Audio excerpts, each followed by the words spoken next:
you so much for tuning into my channel, Powerful and Complete with Tay. Today we're going to be talking about forgiveness.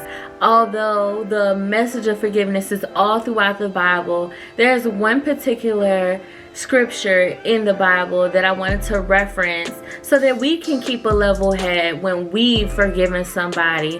That scripture is Romans 14:1-4. Except the one whose faith is weak, without quarreling over disputable matters. One person's faith allows them to eat everything, and another person's faith may only allow them to eat vegetables. The one who eats everything must not treat with contempt the one who does not.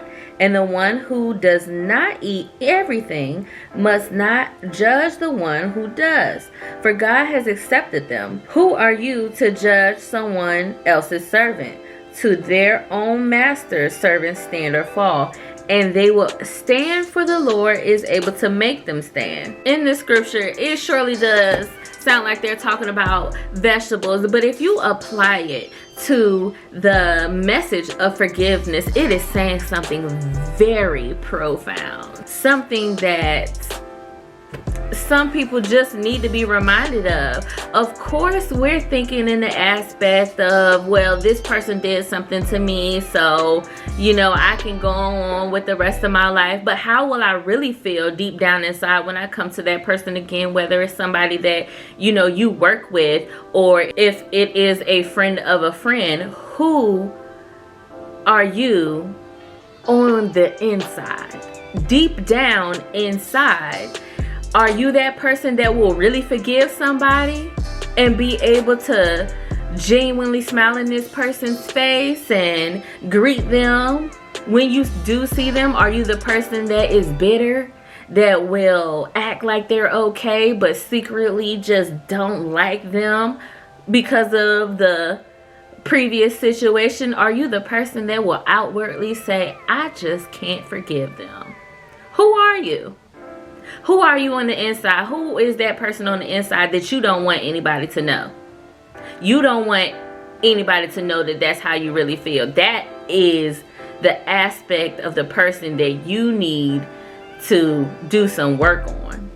And I'm speaking from experience on this journey that I'm going through with God. It's things that I have to clean up from before. If it's 2 or 3 years that this particular thought has set on my mind, like, I don't like this person because they did this, or I can never forgive this person because they did this to me, you might want to rethink that. You know, at that time I was literally only thinking about myself and how I felt about the situation. I couldn't see anyone else's point of view in this situation because I was very closed-minded. The Bible really helped me to open up my mind to see things with a righteous point of view. It's not just me in the situation, it's every single person with every person's background and trauma. So now that we're in a safe space to really understand each other and know that we're not perfect, some of us have evolved, right, to the point where we can see there are other points of view in the situation. Number 1 is our point of view. Number 2 is their point of view. And then number 3 is God's point of view. And the one thing that I learned on this journey is just that God's point of view comes with a plan. It doesn't fall short of his glory at any point. We may fall short of his glory. We may not do the righteous thing at all times. But when it comes to what he sees, even if we did something wrong and we went to this person and apologized, the situation with that person is helping us work on forgiveness or work on gratitude or grace or mercy. It's a lot of different things that God's plan has established before we've even went through it. That's one thing to keep in mind when you're going through difficult situations, when it's a matter of who's right and who's wrong. majority of the time, both of y'all wrong.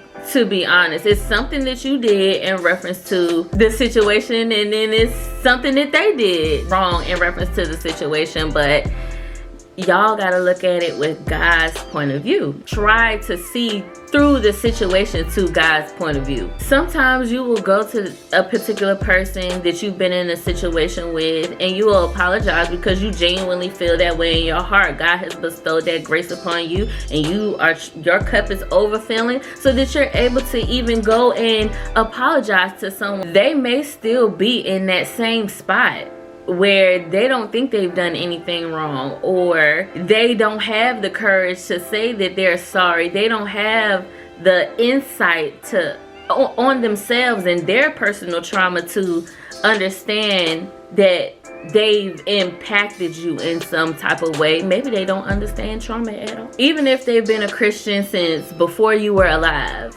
if it is that this person does not do what you think is right, which would be to apologize, you cannot hold that against them. They're not working on your time. They're working on God's time.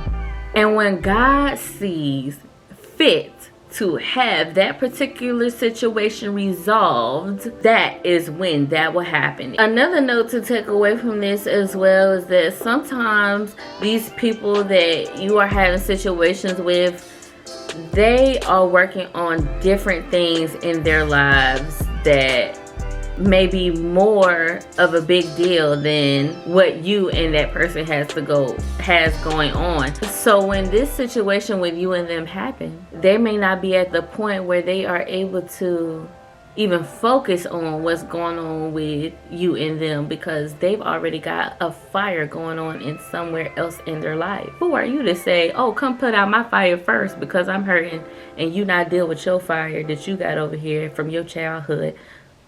Who are you?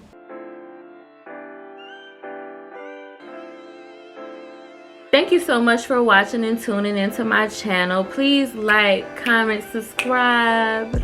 Thank you so much.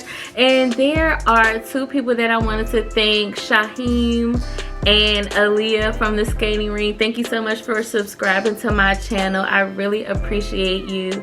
God bless.